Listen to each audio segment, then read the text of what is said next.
we have seen the different types of sentences, say simple, continuous, perfect and perfect continuous types.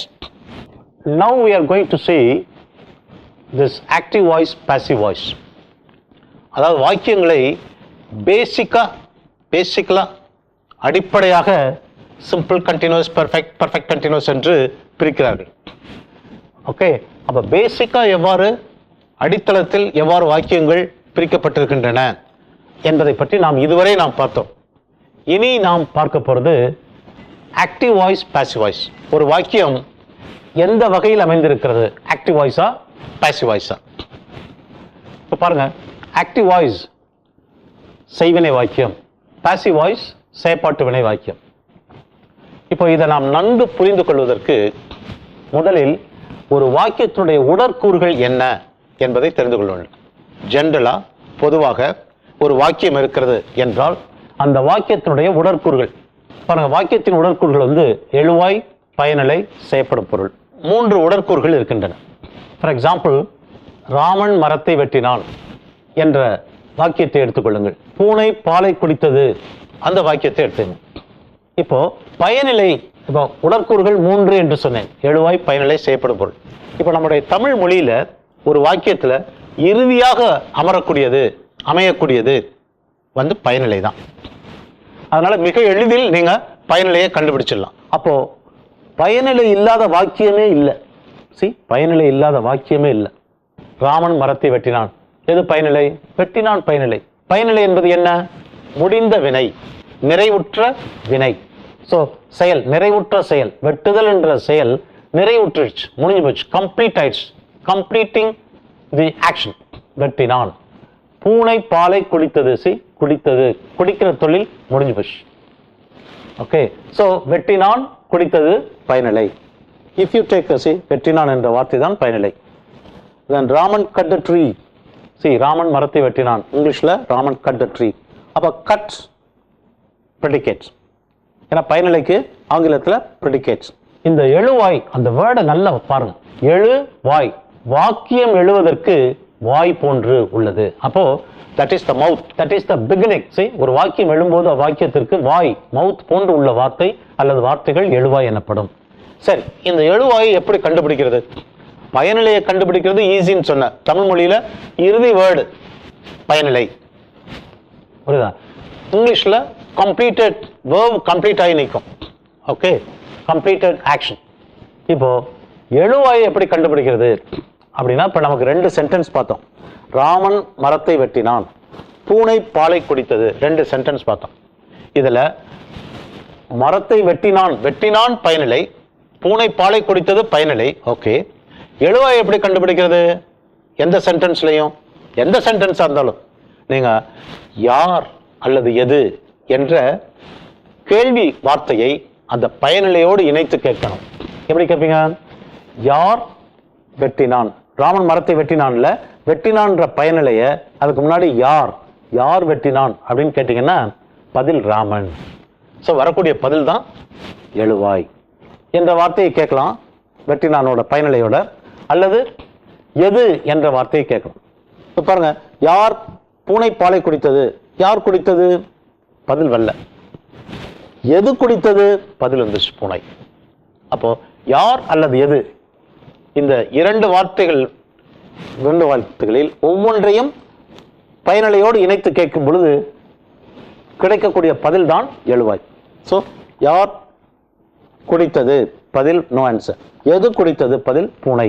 So பூனை தான் எழுவாய். So எழுவாயை கண்டுபிடிக்கணும்னா நீங்க யார் அல்லது எது என்ற கேள்வி வார்த்தையை பயனிலையோடு இணைத்து கேட்கும்போது கிடைக்கக்கூடிய பதில் தான் எழுவாய். நெக்ஸ்ட், அடுத்த உடற்கூறு, 3வது உடற்கூறு செயற்படு பொருள், இங்கிலீஷ்ல ஆப்ஜெக்ட்.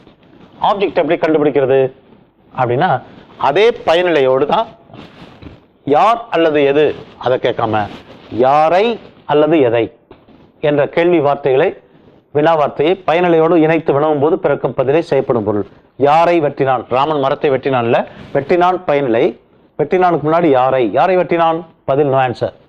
எதை வெட்டினான்? ராமன் மரத்தை வெட்டினான்ல, மரத்தை ஆன்சர். ஸோ மரம் செயற்படும் பொருள். அதே மாதிரி பூனை பாலை குடித்தது, யாரை குடித்தது? No answer. எதை குடித்தது? பாலை. பால் செய்யப்படும் பொருள். ஸோ மிக எளிதாக நீங்கள் எழுவாய் செய்யப்படும் பொருளை கண்டுபிடித்து விடலாம். ஏன்னா பயனிலையை ரொம்ப எக்ஸாக்டாக நீங்கள் லொக்கேட் பண்ணிடலாம். ஸோ இது மூன்றும் நீங்கள் கண்டுபிடிக்க தெரிந்தால்தான் நீங்கள் செய்வினை செயற்பாட்டு வினை வாக்கியத்துக்குள்ளே நுழைய முடியும். This is the gateway. The knowledge of understanding the predicate, subject and object, okay, is the gateway to enter into the active voice and passive voice.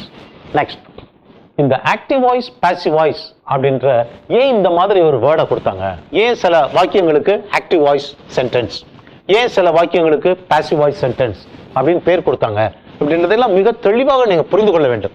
அப்போதான் you can simply play over this domain. See, தொழில் அல்லது வினை செய்தவரை ஒரு வாக்கியம் எழும் இடத்தில் ஆரம்பத்தில் எழுவாயாக கொண்டு வாக்கியம் அமைந்தால் அது செய்வினை வாக்கியம். பாருங்க, ராமன் மரத்தை வெட்டினான். அதுல என்ன ஆக்ஷன் நடக்குது? வெட்டுதல் தொழில் நடக்குது. வெட்டுதல் தொழில் நடக்குதுன்னா அந்த வெட்டுதல் தொழிலை புரிபவன் யாரு? ராமன். ராமனுக்கு மரியாதை கொடுத்து, அந்த செயலை செய்பவனுக்கு மரியாதை கொடுத்து முதல்ல அந்த வாக்கியம் எழும் இடத்திலேயே ராமன் என்பதை வைத்திருக்கிறார்கள். அப்போ எழுவாய் ஒரு வாக்கியத்தின் ஆரம்பத்தில் அதுதான் உரிய மரியாதை. அப்படி உரிய மரியாதை அந்த எழுவாய்க்கு கொடுக்கப்படும் இடத்து அந்த வாக்கியம் செய்வினை வாக்கியம்.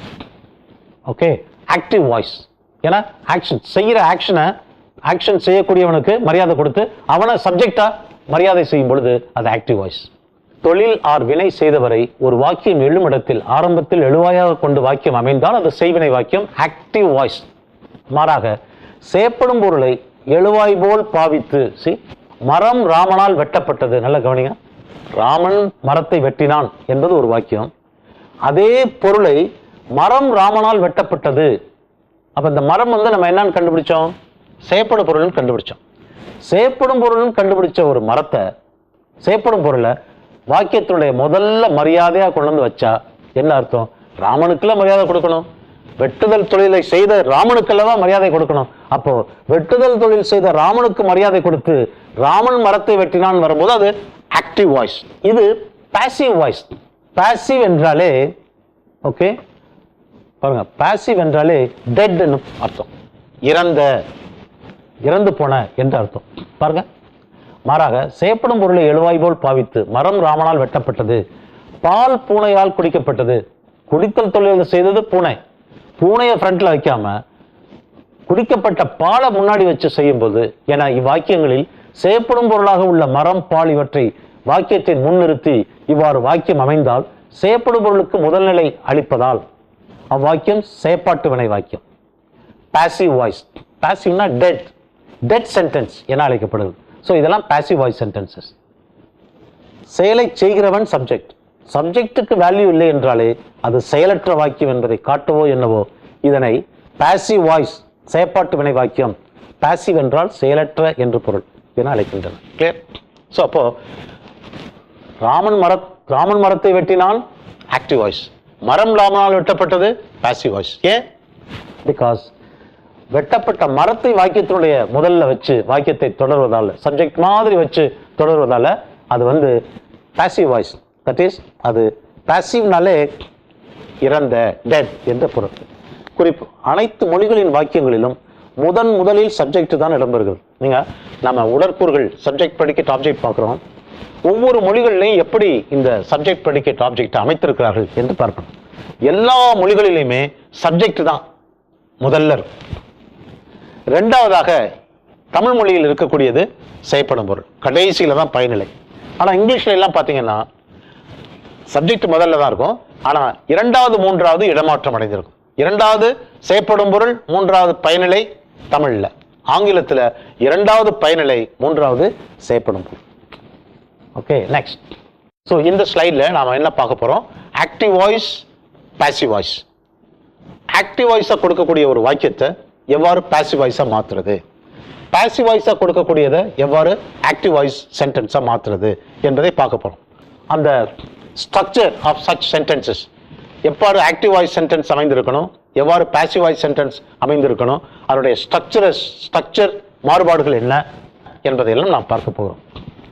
பாருங்க, இப்போ நான் இப்போதான் சொன்னேன், பாசிவ் வாய்ஸ் அப்படின்னாலே ஆப்ஜெக்ட்டுக்கு மரியாதை, செயலை செய்கிறவன் யாரு? சப்ஜெக்ட் தான் செய்கிறான். யார் குடித்தது, யார் வெட்டினார் அப்படின்னா சப்ஜெக்ட் தான். சப்ஜெக்ட் எங்கே கொண்டு போய் போட்டிருக்காங்க பாருங்க. சப்ஜெக்டை கடைசியில் கொண்டு போய் போட்டாச்சுனாலே, உரியவனுக்கு மரியாதை இல்லைனாலே அது இறந்த வார்த்தை, பாசிவ் வாய்ஸ் என்பதை நாம் தெரிந்து கொள்ள வேண்டும். ஸோ பாருங்க, ராமனால், பூனையால் அப்படின்னு ஓரம் கட்டிட்டாங்க subject. That means such sentences are passive voice sentences. ஆப்ஜெக்ட்டுக்கு முதன்மைத்துவம். பாருங்க, ட்ரீ வெட்டப்பட்டது, வெட்டப்பட்டது முன்னாடி இருக்கு, வெட்டியான் பின்னாடி தள்ளி வச்சு. குடிக்கப்பட்ட பால் முன்னாடி இருக்கு, குடித்த பூனை பின்னால் தள்ளப்பட்டு விட்டது. ஓகே, ஸோ இந்த மாதிரி ஒரு ஃபார்மேட்டில் வாக்கியம் இருந்தால் such sentences are called passive voice sentences. So the tree was cut by Raman, the milk was drunk by the cat. இப்போ நீங்க ஆக்டிவ் வாய்ஸ் கொடுத்து அதை பாசிவ் வாய்ஸை மாற்றணும்னா ஃபர்ஸ்ட்ல ஆப்ஜெக்டை கொண்டு வந்து போட்டுருவீங்க. ஏன்னா dead sentence, passive voice dead sentence. கடைசியில் பை போட்டு பை ராமன், ராமனால், பை த கேட், பூனையால் அப்படின்னு பை ஆப்ஜெக்டை போட்டுருவீங்க. இப்போ நடுவில் இருக்கக்கூடிய வினை சம்பந்தமான, செயல் சம்பந்தமான வார்த்தை இருக்கு பார்த்தீங்களா, அந்த format, predicate format for passive voice, அதுதான் வெரி இம்பார்ட்டன்ட். மிக எளிதில் ஆப்ஜெக்டை முன்னாடி போட்டுடலாம், மிக எளிதில் கடைசியில் பை சப்ஜெக்ட்னு போட்டுடலாம். நடுவில் போட்டிருக்கக்கூடிய ப்ரெடிகேட் தான் வெரி இம்பார்ட்டன்ட். இந்த ப்ரெடிகேட் பாசிவ் வாய்ஸ் சென்டென்ஸில் என்ன ஃபார்மேட்டில் இருக்கணும் என்பதை அடுத்த ஸ்லைட் பாருங்க. Predicate format in passive voice sentence. சரி, நாம் ஏற்கனவே பார்த்தோம், simple type, continuous type, perfect type என்றெல்லாம் நாம் 3 டைப்பை நம்ம இதுவரை நம்ம தரவாக பார்த்துருக்குறோம். பர்ஃபெக்ட் கண்டினியூஸும் பார்த்துருக்குறோம். அதை நாம் இங்கே ஆக்டிவ் வாய்ஸ் பாசிவ் வாய்ஸு கொண்டு வந்து உங்களை குழப்ப நான் விரும்பவில்லை. எனவே சிம்பிள், கண்டினியூஸ், பர்ஃபெக்ட் அதோடு நாம் நிறுத்திக்கொள்ளலாம்.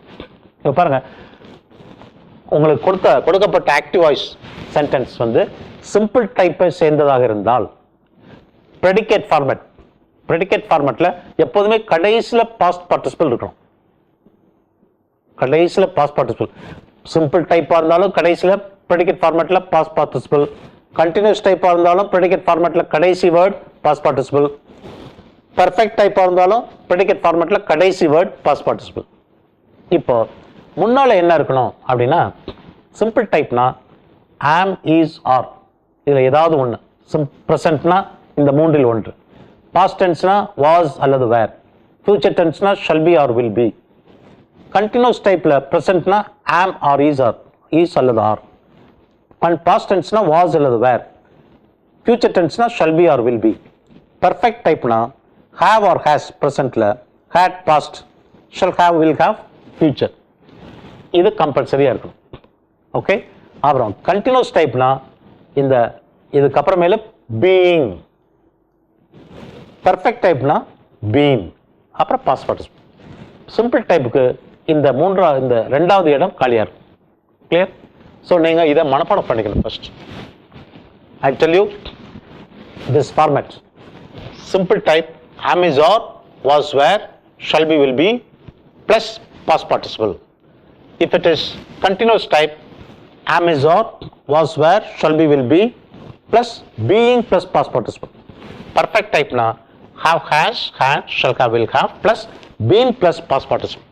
இது வந்து உங்கள் மைண்டில் நீங்கள் கோடிங் ஆகிக்கணும். உங்கள் பிரெயினில் இட் மஸ்ட் பி கோடட். இது தெளிவாக தெரிந்தால்தான். ஏன்னா ப்ரெடிகேட் ஃபார்மேட் எழுதுகிற டயத்தில் நீங்கள் அப்படியே விழித்திடக்கூடாது. ஏன்னா ஆக்டிவ் வாய்ஸை பாசிவ் வாய்ஸை மாற்றணும்னா ஃபஸ்ட்டு ஆப்ஜெக்ட் எழுதணும், கடைசியில் பை சப்ஜெக்ட், நடுவில் ப்ரெடிகேட் ஃபார்மேட் அப்படிங்கிறச்ச அந்த வாக்கியம் எந்த டைப்பை சேர்ந்துருக்கு. சிம்பிள் டைப்பா, ப்ரெசண்டா, am or is or are plus past participle. Past டென்ஸா சிம்பிள் டைப்பில் was or were past participle. Future டென்ஸா சிம்பிள் டைப்பில் shall be or will be past participle. Continuous டைப்னா am or is or are being past participle. Past tense continuous was or were being past participle. Future tense shall be, will be being past participle. Perfect type present have, has been past participle. Past tense had been past participle. Future shall have, will have been past participle. Next. இப்போ examples. இப்போ பாருங்க, write passive voice for the following 2 sentences and also for their other types. 2 வாக்கியங்கள் கொடுக்கப்பட்டிருக்கு. We buy books. Okay, இந்த we buy booksக்கு passive voice கேட்டிருக்கு. He switches on the fan, அதுக்கு passive voice கேட்டிருக்கு. கேள்வி என்ன? Right passive voice for the following two sentences. இந்த two சென்டென்சஸ்க்கு மட்டும் எழுதினா பத்தாது, and also for their other types. இது என்ன டைப்பு? Simple type. ஓகே, அப்போ கண்டினியூஸ் டைப்புங்க எழுதணும், பர்ஃபெக்ட்டுங்க எழுதணும், அது மட்டும் அல்ல எல்லா டென்சஸ்க்கு எழுதணும். அப்போ simple present past future, continuous present past future, perfect present past ஃபியூச்சருக்கு எழுதணும். அதே மாதிரி தான் இருக்கும். இப்போ எவ்வாறு நம்ம எழுதியிருக்கோம் அப்படின்றத நீங்கள் க்ளோஸாக வாட்ச் பண்ணணும். Now look at this. We'll take the simple type. Okay, இது சிம்பிளா கொடுக்கப்பட்டிருக்கு, இதுவும் சிம்பிளா கொடுக்கப்பட்டிருக்கு. See, we buy books. We buy books. Past tense என்ன? We bought books.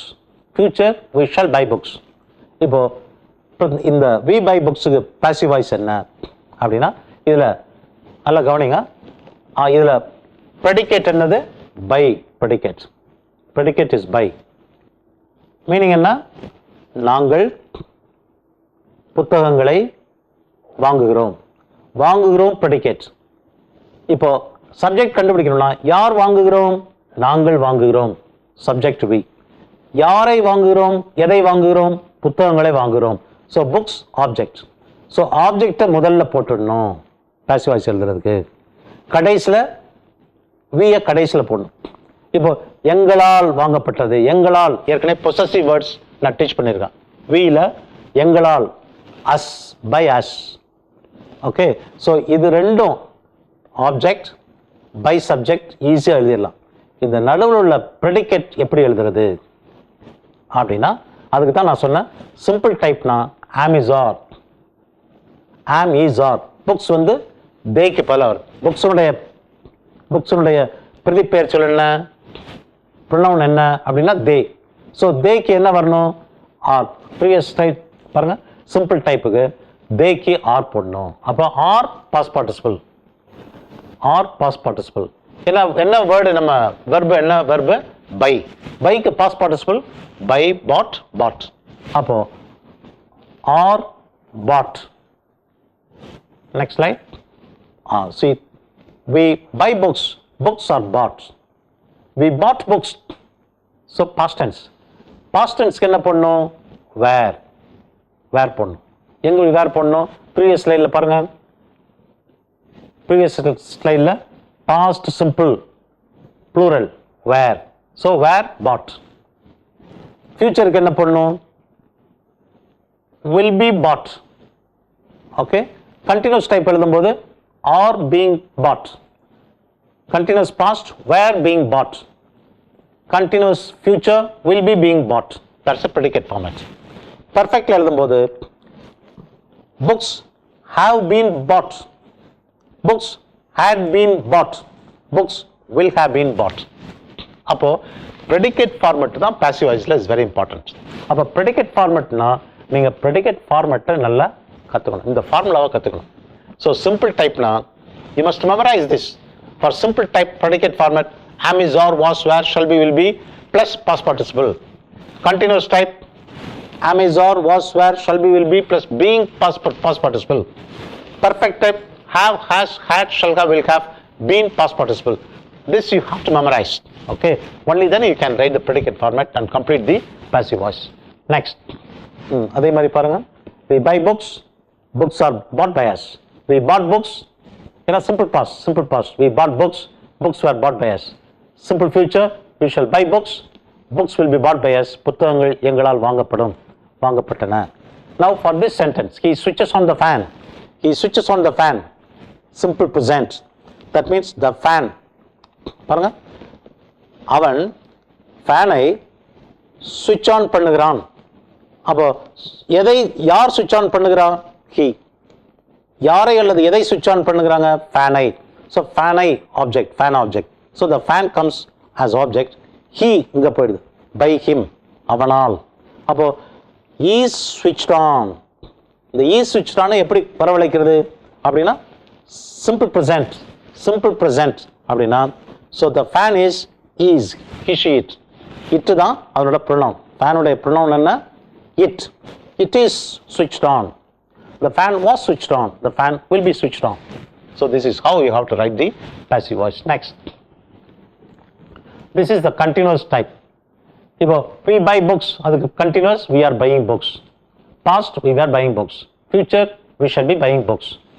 இது he is switching on the fan, he was switching on the fan, he will be switching on the fan. இப்போ பாருங்க, books frontல வருது bias, books frontல வருது bias, predicate format தான், books frontல வருது. Okay, normally you should know for continuous future, நல்லா கவனிக்கணும் நீங்க, கன்வென்ஷனலா இயல்பாக இயற்கையாக continuous ஃபியூச்சருக்கு we don't write passive voice. அதனால தான் இதுக்கு passive voice எழுதப்படல. என்ன எழுதியிருக்கேன்? It is convention that passive voice is not written for future continuous.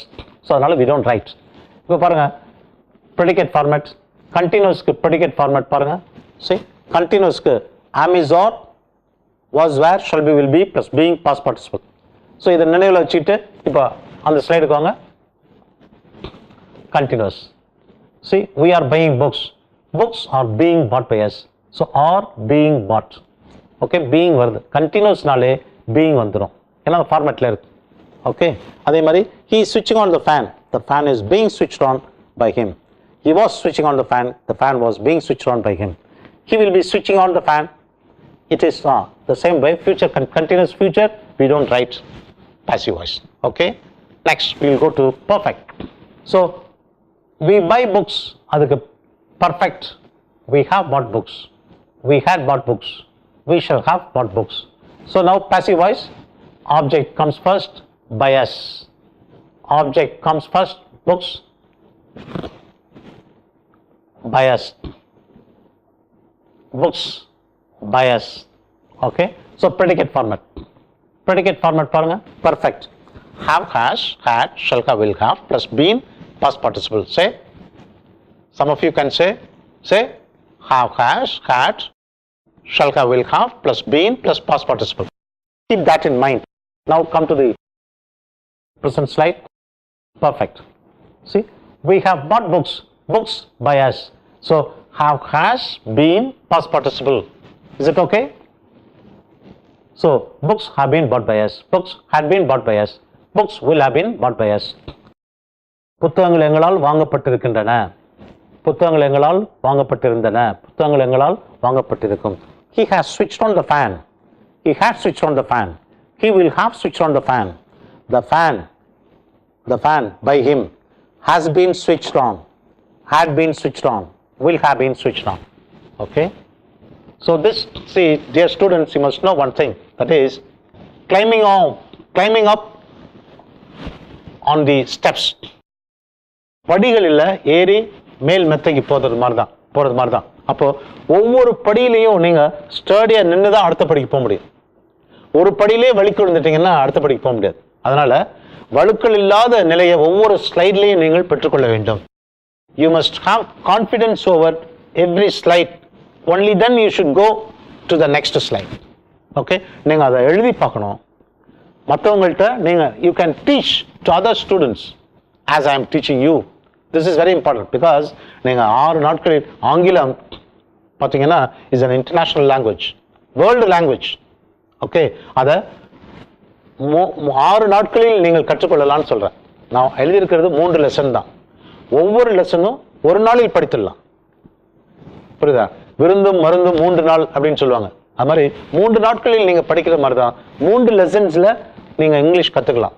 ஆனால் முதல் லெசன் நீங்கள் கற்றுக்கிட்டோன்னா மாடு போய் புல் மேய்கிறது, மேய்ந்த உடனே வந்து அதை எவ்வாறு அசை போடுகிறது பார்த்தீங்களா? It takes time. அதே மாதிரி தான் லெசன் 1 படித்த உடனே நீங்கள் அசை போடக்கூடிய நேரமாக 2வது நாளை காம்போசிஷன் 1 எழுதணும். காம்போசிஷன் 1 நீங்கள் எழுதுகிற நேரம் தான், எழுதக்கூடிய 2வது நாள் தான் அசை போடக்கூடிய நேரம். Lesson 2 comes on the 3rd day. அப்போ 4th day நீங்கள் காம்போசிஷன் 2 அசை போடணும். அதே மாதிரி 5வது நாள் லெசன் 3, 6வது நாள் நீங்கள் காம்போசிஷன் 3 அசை போடணும். லெசன் காம்போசிஷன் 1 சரியாக தெரியலன்னா you must switch over to lesson 1. Every slide முதல் ஸ்லைடை தரவு பண்ணிட்டு தான் அடுத்த ஸ்லைடுக்கு வரணும். புரியுதா? நீங்கள் எழுதியும் பார்க்க வேண்டும்.